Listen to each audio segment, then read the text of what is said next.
Studio, Maître Lahaye, d'abord, expliquez-nous, à ce que vous en savez, la décision du juge Vincent. Bien, ce qu'il faut conclure, c'est justement que le rôle de la Cour d'appel en matière d'appel de sentence, ce n'est pas de hausser ou de réduire en disant, écoutez, peut-être qu'un peu plus ou un peu moins aurait été plus adéquat. C'est de dire, la sentence est-elle déraisonnable ou non, eu égard au contexte, aux circonstances. Les circonstances dans le présent dossier, c'est que vous n'êtes pas devant un tribunal criminel, vous étiez devant un tribunal pénal provincial. Ce n'était pas un crime, ce ne sont pas des crimes pour lesquels il a été sentencé. Ce sont pour des délits, des accros à des lois réglementaires. En matière criminelle, la poursuite doit prouver aussi l'intention criminelle. Alors, la gravité objective est beaucoup plus forte, beaucoup plus lourde. Alors, la Cour d'appel, c'est-à-dire le juge Vincent de la Cour supérieure agissant en appel, en est venu à la conclusion qu'il fallait quand même ne pas le sentencer comme si ça avait été en matière criminelle, tout en donnant quand même une sentence, dans un certain sens, exemplaire.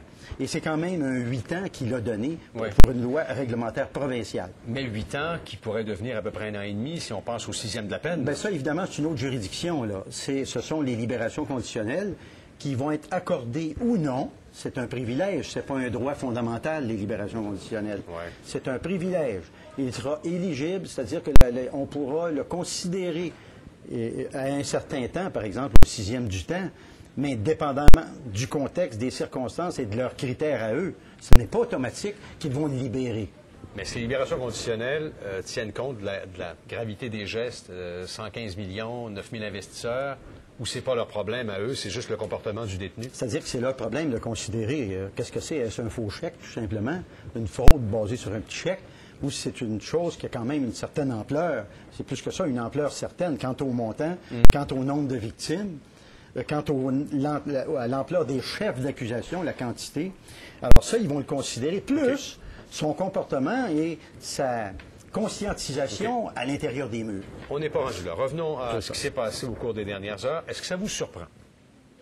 Non, cette réduction, juridiquement, non, parce que 12 ans, ça ressemblait à une sentence comme si elle avait été donnée par un tribunal de juridiction criminelle où on aurait prouvé non seulement les gestes, mais l'intention criminelle, hors de tout doute raisonnable. Lacroix fait face à 200 accusations criminelles. Il y aura un procès là-dessus éventuellement. S'il est condamné, est-ce qu'il fera face à une sentence qui sera plus importante que celle qui vient d'être réduite là? Ça, je ne peux pas vous répondre à l'avance. On ne peut pas le savoir. Non, pour la bonne et simple raison qu'il se peut que la Cour qui le sentencera, s'il est trouvé coupable, bien sûr, en matière criminelle, tienne compte du fait que quand même, il a déjà commencé à purger à l'intérieur des murs. Et une sentence criminelle serait purgée? Pour ne pas, par exemple, en arriver à une situation exorbitante et nettement déraisonnable, encore une fois. Donc, on peut penser que cette sentence, si elle est rendue au criminel, ne sera pas cumulative à sa sentence au pénal? Elle peut être cumulative, elle pourrait être consécutive, dépendamment des critères que la Cour d'appel décidera opportuns dans les circonstances. L'Autorité des marchés financiers veut en appeler de cette décision du juge Vincent. C'est son droit. Est-ce que cet appel-là peut être à des chances? Écoutez, la seule façon de pouvoir y répondre, chaque tribunal et chaque juridiction ont leur perception et s'accrochent ou s'attachent à certains arguments qui prédominent les uns par rapport aux autres. Ce que je peux vous dire, c'est que toute personne qui en appelle, quand je dis personne, que ce soit la partie gouvernementale, ou comme ça avait été l'AMF, ou un simple citoyen trouvé coupable, a le fardeau. C'est lui qui a le fardeau, la balle est dans son camp, de satisfaire la Cour d'appel. Alors, les chances sont qu'il faudra qu'il renverse le fardeau et ce n'est pas l'inverse. Merci beaucoup, Maître Lahaye. Ça me fait plaisir. Merci, c'est plus clair maintenant.